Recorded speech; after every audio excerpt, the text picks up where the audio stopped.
Any alien monitoring Earth could have been forgiven for thinking it was one of the most important nations in existence. Ahead of Hungary's elections on Sunday, the coverage from legacy media was enormous, equaled only by the cascade of interests on social media platforms like X. Nor was it just the media that zeroed in on this one vote. US Vice President J.D. Vance and Secretary of State Marco Rubio both traveled to Hungary to campaign for incumbent Prime Minister Viktor Orban, following a trail set by leaders of populist parties in France and Germany.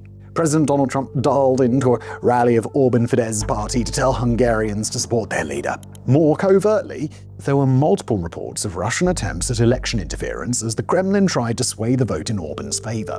Given that Hungary is a small, poor nation of just 10 million people, this outsized attention at times seemed pretty absurd, like watching the whole world get worked up about the internal politics of Paraguay. And yet our hypothetical alien's assumption would have been correct. Despite its size and weak economy, events in recent years have conspired to turn Budapest into one of the most important capitals in the entire Western Alliance. The reason for this is relatively straightforward. Hungary is a member of two organizations, NATO and the European Union, that allow any of their members to veto major decisions. While almost all other members use this power only rarely, Budapest under Orban came to treat its veto as a weapon, derailing major decisions and repeatedly plunging much of Europe into crisis. Where NATO is concerned, this famously included blocking Sweden's membership bid for almost 2 years. Far more impactful, though, has been Orban's use of his veto in the European Union. There, Budapest helped create sanctions carve-outs for members of Vladimir Putin's regime, delayed vital loans to Ukraine, and just generally turned every single summit into an apocalyptic game of chicken.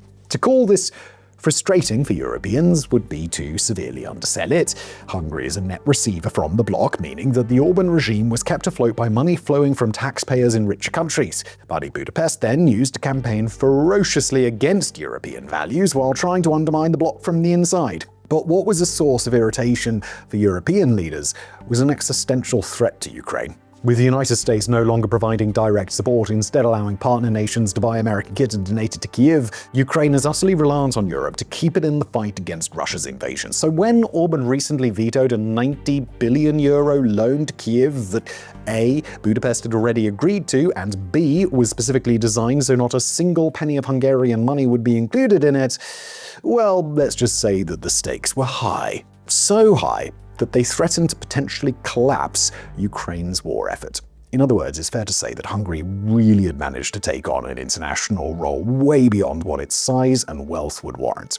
And that's not even including the efforts Orban had made to place himself at the center of an international populist conservative movement, one that drew adherents from across the globe, from Milei in Argentina to Andrej Babiš here in the Czech Republic to, of course, the Republican Party under Donald Trump. All of which makes it just a touch ironic that Sunday's election was fought and won almost entirely on domestic issues. Challenger Peter Magyar won not by focusing on Ukraine, Europe, and NATO, but by emphasizing pocketbook issues like Hungary's stubborn inflation and crumbling infrastructure, joined with a biting critique of Orban's personal corruption. The result was a projected parliamentary supermajority of 138 for his party, the biggest landslide for any Hungarian politician since Orban's first major victory back in 2010. Still, even if voters weren't thinking about anything more than high prices and low wages, the basic fact remains that this result will be felt across the entire West. And since this is WarFronts and not Political Fronts, rip to that channel name, we'll use this as a springboard to dive into the impacts on one of the world's biggest conflicts,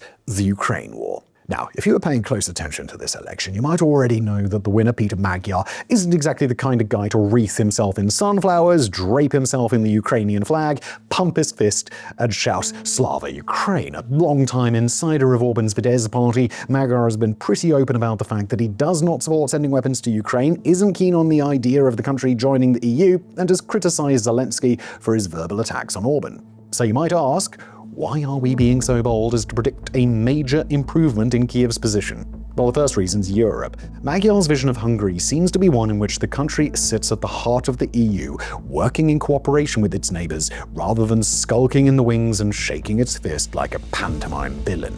Mostly, that will mean doing things like working to restore the rule of law and stamping out Orban-era corruption. But it will also mean dropping Budapest's veto on that 90 billion loan to Kiev, something the European Commission has tied to unfreezing billions of euros in funds for Hungary. Given Magyar's pitch to voters about re-establishing normal relations with Europe, allowing the loan to go ahead seems almost a given, and this is vital, given that Ukraine's coffers will soon run empty without it. Now, that's not to say that Kiev would have gone bankrupt had Fidesz won. European leaders quietly briefed that they were preparing contingencies behind the scenes should Orban return to power. But Magyar's win has swept away a major obstacle to future funding for Ukraine, and it has ended a Hungarian threat to veto sanctions on Russia, sanctions that all 27 European nations need to unanimously vote to renew every 6 months. It will likely also soften the threat from other European capitals tempted to dick over Kiev. Among current EU leaders, there are 2 others who fall into the Orban camp regarding Ukraine: Andrej Babiš in the Czech Republic and Robert Fico in Slovakia.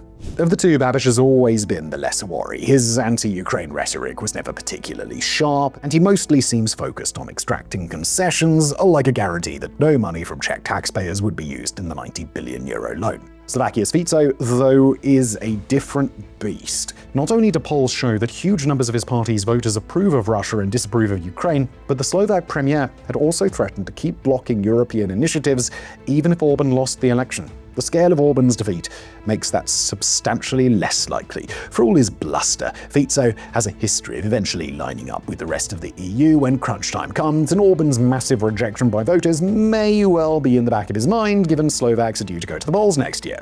And then there's always Article 7, the nuclear option that allows the EU to suspend a member state's voting rights. While a member state can't veto Article 7 being applied against itself, that would be pretty dumb even for the EU, the other 26 nations have to agree unanimously. Previously, there was an unspoken assumption that Slovakia would shield Hungary and vice versa. With Hungary now likely to trend in a more normal direction, the threat of Article 7 will hang over any Slovak decision to veto EU foreign policy. While this is all great from a Ukrainian perspective, it's really the second reason that makes us so sure Magyar's win is a win for Kiev. Because the Kremlin just lost its most valuable puppet in the whole of Europe. And if that sounds harsh to you, you should hear some of the stories that emerged during this campaign. Stories that didn't so much suggest that Budapest was in cahoots with Moscow as dump receipts and hard evidence right on the table. There were reports that Hungary's foreign minister had offered to share internal EU documents with his Russian counterpart via the embassy in Moscow, that EU leaders were holding their tongues in key European Council meetings since they knew the Hungarians would report everything said directly to Moscow. Even more embarrassingly was the leaked transcript of a call between Orban and Putin in which Orban declared, quote, "In any matter where I can be of assistance, I'm at your service." That was before comparing himself to a mouse helping the Russian lion. Now, none of this is to say that Putin was directing Hungarian foreign policy from the Kremlin. We're not quite at the stage where we're willing to claim that the Hungarian leader was a double agent grown in a lab in Moscow, but it does show a shocking level of coordination that goes beyond Orban simply pursuing an independent foreign policy in the mold of other bloody-minded NATO states like France. Instead, the reports seem to suggest that Budapest was working with a nation that many countries in both the EU and NATO consider their greatest threat. We'll leave the impacts of this for another day. Suffice it to say, it's hard to imagine that leaders in the Baltics, for example, will be willing to forget such a level of betrayal. For now, the broader point is that Budapest, over the course of the war, had evolved into something closer to an ally for Moscow. And now Magyar's landslide victory has most likely snatched that ally away. Still, that doesn't mean that we should immediately expect some direct impact on the course of the war. While a failure to supply Kiev with the pre-agreed 90 billion euro loan would have been catastrophic, the intent was always to circumvent the Hungarian veto if need be. And Hungarian support for Russia was more of the obstructionist and weakening the EU and NATO internally variety rather than anything that would cause Putin's war effort to collapse without it.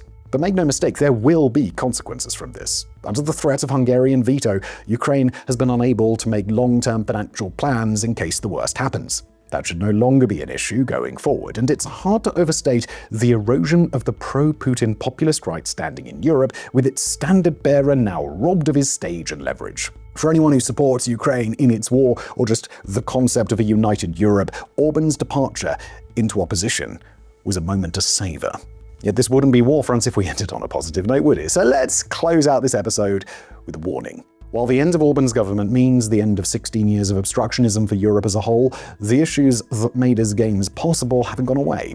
NATO and the EU still take major decisions on the basis of unanimity, in effect, handing a veto to any country, no matter how small, that might want to destroy these institutions from the inside. Just think for a second about how crazy this whole saga has been. The European Union is home to about 450 million people, of whom fewer than 10 million live in Hungary. And yet, when it came to the existential question of supporting Ukraine against Europe's biggest threat, the entire process could be held up by one man. One man representing just a little over 2% of the European population and barely 1% of the entire EU economy, who could use his veto powers to make decisions shaping the lives of hundreds of millions. Giant nations like Germany, nuclear powers like France, rising military leaders like Poland all had to put the interests of their own people aside and waste time and treasure trying to convince this little man to let them do what they needed to do. And when you put it like that, is it any wonder that someone like Orban would emerge, someone who would see the obvious weak points of a veto system and exploit it for all it's worth? Orban may now be heading into opposition, but so long as the structures that allowed him to remain in place are there, the EU and NATO will always be vulnerable to another obstructionist, to another leader, who uses the mandate of his tiny home country to control the destiny of nearly 500 million Europeans. With Magyar, Europe now has a perhaps never-to-be-repeated chance to reform or die. Let's just hope that our continent's leaders have the balls to take it. Thank you for watching.